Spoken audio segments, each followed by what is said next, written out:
Did you know you could easily make any surface look more photorealistic by just using decals? So in this video, I'm going to show you what decals are, how to apply them, how to work with them, and import your own. So let's get right into it. So here I'm in my D5 file and I've got a layer here for decals so you could see the difference.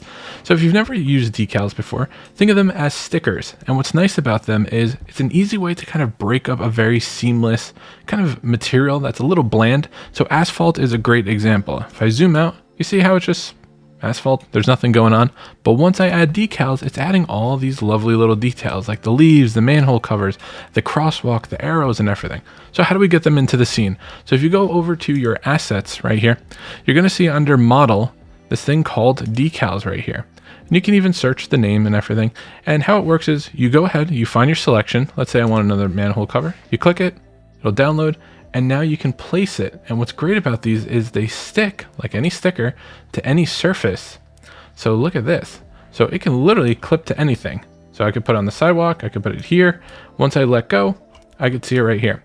And this is basically using an opacity mask to dictate what should be visible and what should be masked out. If you look right over here to my opacity mask channel, see how the white circle represents this and the black represents the edges. So white is visible, black is not. So once it's here, you can play with the scale and so on.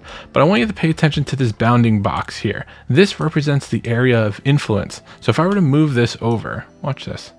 You see here how it's clipping a bit and it looks a little bit silly. I mean, obviously you'd never have a manhole cover there, but once I move the bounding box over, it no longer affects it. Anything in that range, it's going to affect it. So as I'm rotating it, you see how this is no longer clipping and it's visible. Very important, because I feel like when people start playing with decals, they don't understand why things aren't appearing. I'll give you a good example right over here. So I've got this wall surface and I'm going to turn on my assets so we can actually see it. I've got this fella right here. You can't really see much because I lowered the opacity.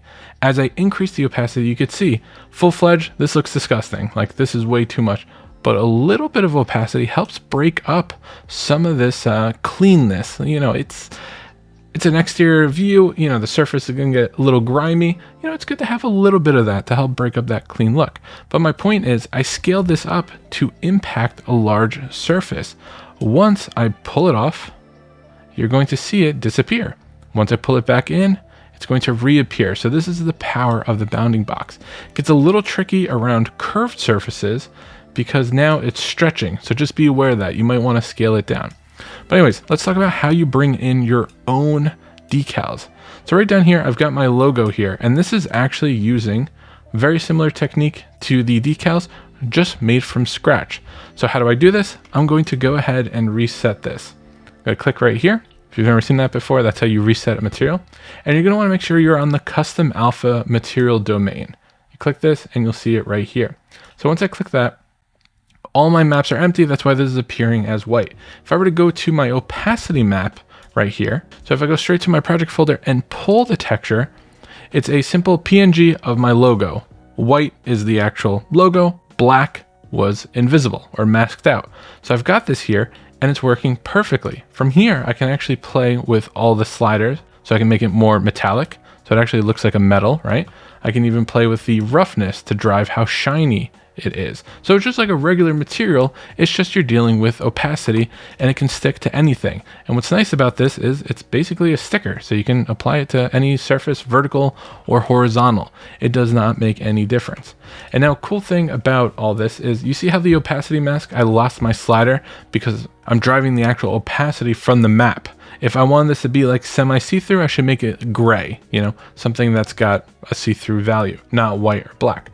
But let's say I want to tweak the color of the logo. I'm going to load up the same exact texture because white is the logo color, right? And now I can say right over here to invert, and that would make white go black. So this is actually a really easy way to just tweak the look of your decals if you need to. The other thing that makes decals really nice is they do respond well to scaling. So if I switch to scale, hitting V, and I go ahead and break the uniform scaler, I can actually go in one direction or another direction. It doesn't have to be uniform. If I want uniformity, I can just do that. But this is how you can really perfect placing all these decals. So I'll go over here to this crosswalk and give you another idea. How this was made is I'll just break off a batch over here. I literally held down shift in an axis and pulled out. And look at that. I'm just copying over, and now I've got a nice little crosswalk. I didn't have to model all this, right? Like this is a lot to go ahead and model. So love using the crosswalk, love using manhole covers, but I also love these like asphalt damaged regions. So look at this. I'm gonna click one at a time because you can't batch select and edit. Look at that. So this is a little too intense. I always lower the opacity a bit just to help break it up. I think by 1, it's a little too much. Here I've got some cracks you can kind of see here. Let me crank it up. There you go. Again, 1 is too much. Lower it just a little bit and you're gonna get a nice amount of detail.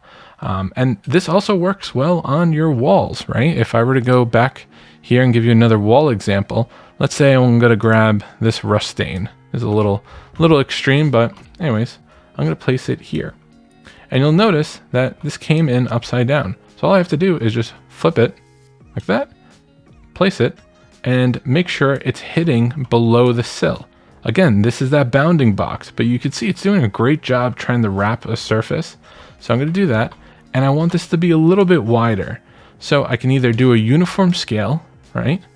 Or I can simply shift and select. So let me just lower it first, do something like that. And now shift and select to add a lot more detail. But the problem is it's getting a little too repetitive, a little too samey. So how do we easily fix that?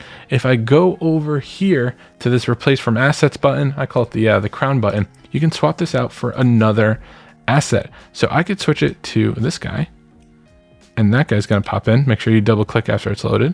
And now every other one, I'm gonna swap out the asset. So let's say I wanna go with, let's go with rust. I know it's a little extreme, but I can fine tune the colors. Whoops, let's make sure that's selected. I'm gonna do replace, switch with rust. And this looks insane, right? Like this is too vibrant and everything. Well, this is where your base color and your base color map editing is really powerful. You may not know this, but this guy right here, this is texture map contrast. I can actually lower this to decrease contrast, and I can also lower this to remove saturation, and I can brighten from here. So now let's play with opacity a bit more, and that can feel a bit more natural. I'll just do a little bit of that, and I can play with the colors if I want even further. So my point is you can go from something that doesn't work to something that actually works really well. Same thing with this guy here. Way too vibrant, right? It does not make sense. So all I have to do, I can just desaturate, do that, add a little bit of brightness, and now I'm in the ballpark of that with a different shape. Obviously lower the opacity because it's a brand new building. It's not going to get that dirty. But my point is this looks so much more realistic than this. Look at that.